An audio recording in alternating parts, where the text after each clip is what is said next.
For the current reigning Super Bowl champs. Big win.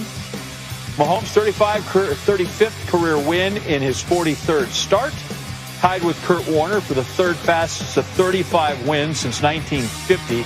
This is beautiful. Only Darryl LaMonica, I think we all remember him, left-handed, Mad Bomber, Hall of Famer Otto Graham, Browns are the ones that got there faster.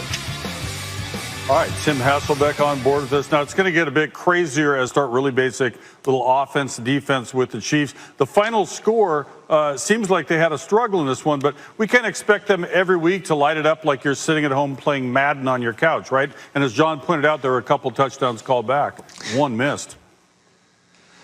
Yeah, and I think that's the key, Kenny. You know, you look at it and you look at the numbers and you think, hey, they struggled. And I think there were points where they did struggle. They were 3 for 10 on third down. Mahomes had a couple balls batted down at the line of scrimmage that probably could have turned into bigger plays. But the non-challenge of the Tyreek Hill reception in the end zone, that's obviously a swing at points. A similar thing on the other play that was shown in the highlight where he was open down the field and they get called for a hold. So I think when you look at those plays, you understand how it could have looked drastically different. And so it doesn't feel like an offense that wasn't clicking. It looked like an offense that was off by just a hair, and wouldn't be surprised if they get back on track next week. Yeah, they make it look easy so often, but there are those games where they're not going to score as many points as we are accustomed to. So that means the defensive performance tonight is something they might want to rely on.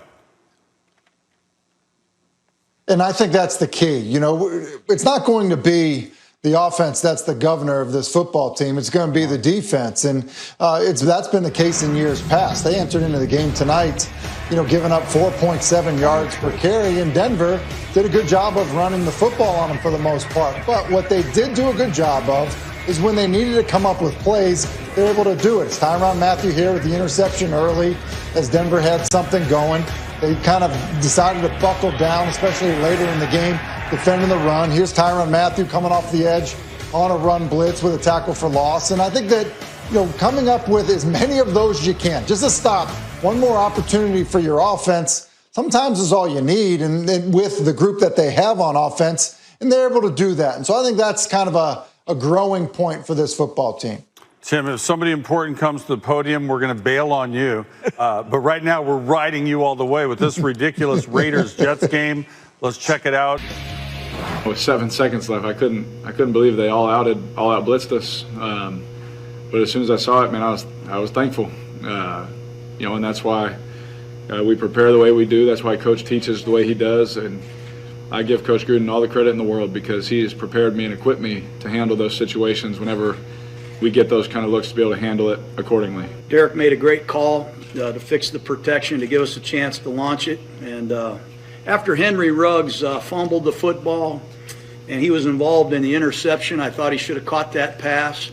A lot of guys would hang their head and go in the tank. For him to win that game for us, it just says a lot about the football character that he has and we have. So I hope that sums it up. We were trying to create pressure. He hadn't done well with it all game, so that's what happened. We had a couple free runners, but we didn't get there. Is pressure even needed in that situation? All you have to do is stop the play from getting to the end zone. Even a short completion would have been okay. Yeah, that's what we ended up pressuring. I definitely was probably hoping it wasn't on me. Listen, all I could think of was just not me. I don't want to be the reason, but I was. I got to live with it. I got to get better. We just played the call that the coaches called, and, we just got to execute, but you got to help us out at the same time, just being a better call at that spot. All right, Rob, I'm going to start with you because of your background. And we heard some really good answers there from the Jets, 2 defensive players and head coach Adam Gase about the play call itself from defensive coordinator Greg Williams to call an all-out blitz in that situation where a completion over the middle, the game's practically over. They couldn't kick a field goal. They needed a touchdown. And you're in the game in that situation, and you receive that call from the sideline, and in your gut you think it's the wrong call. How does that process play out once the snap happens? You just got to get to the quarterback. And look, when the play comes in, you just go out there and you try and do it to the best of your abilities. Like like the corner said, I'm going to take this and learn from it. He made a mistake. He got beat deep. That should never happen, especially when you have an all-out blitz. I can go back to we were in overtime versus the San Francisco 49ers, Patriots versus the 49ers. We went all-out blitz. They ran a little curl route. He caught the ball. We missed the tackle. They scored. We lost in overtime. So anytime you blitz and try to get after the quarterback, as a linebacker, I never mind. Because, look, I want to get to the quarterback. I want to hit the quarterback. If the coach says let's blitz the quarterback, hey, live by the blitz, you die by the blitz. And they died on the blitz on that one. But, look, everything you can question everything after the fact. But at that particular point, he was trying to be aggressive and get after the quarterback and make him make a mistake. And they made a great play, and they won the football game. So hats off to Oakland, and the Jets are winless still. So that stinks. All right, so that's the defensive perspective. Tim, put me in the mindset of Derek Carr here because John Gruden gave him credit for recognizing the blitz coming, getting his team in the right protection to give him time to be able to make that play. But when you see that in that situation as a quarterback, what are you thinking? Well, listen, if you're a quarterback, you're thrilled that they're coming after you if you can see it early enough to adjust the protection so that you're losing to a slow add-on defender, which is what happened. He calls Darren Waller into the protection. Everyone there that's highlighted is coming, which means basically it's man coverage with no help with inside leverage. So you have a go route outside versus off coverage. It's a stutter go with the corner biting it. As long as you have the time to get it off, you have a chance for success. Now, look, part of, Derek Carr's antennas being up about some pressure is Greg Williams has pressured in Hail Mary situations before. When he was the Rams defensive coordinator in a game against the Cardinals in 2016, he did it. Did a similar thing when he was with the Browns against the Carolina Panthers. And so he has a history of in these, Hail Mary situations, end of game scenarios of coming after the quarterback. Now, he doesn't always do it with zero blitz, but he most certainly isn't just going to sit back and wait, just rush 1 or 2 or 3 and just try to bat it down at the goal line. That hasn't been his makeup. And so there's a bit of antenna up, if you will, for Derek Carr. So when he sees it, look, he's thankful for it. In some ways, it's what a quarterback is looking for because now it takes the mystery out of what's going to happen. You know where you're going with the football. It's just a matter of do you have time to get it off. And because the add-on defender was coming from so much depth, he had a chance to get it off. Yeah, I mean, great perspective from you guys from an offensive and defensive standpoint because the fans at home and some people are like, what is happening here? But you break it down a little bit deeper, you can understand how and why something like that can happen. All right, so let's take a look at that division right now. Rams, Seahawks sit atop at 8-4, but LA does own the tiebreaker. And there you see the Cardinals a couple games back. Niners, yeah, they've got issues. All right, bring the guys back in. Tim, let me start with you. The Rams defense clearly held Kyler Murray in check, especially when he tried to scramble. How were they able to do that?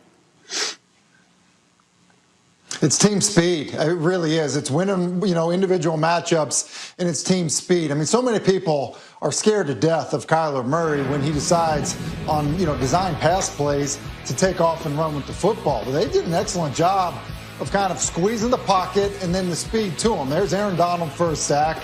There's the pursuit to the football, by basically the entire crew. Ekubom, to him, force him outside the pocket, pursuit getting there. It's no different, just all game long, pressure in his face.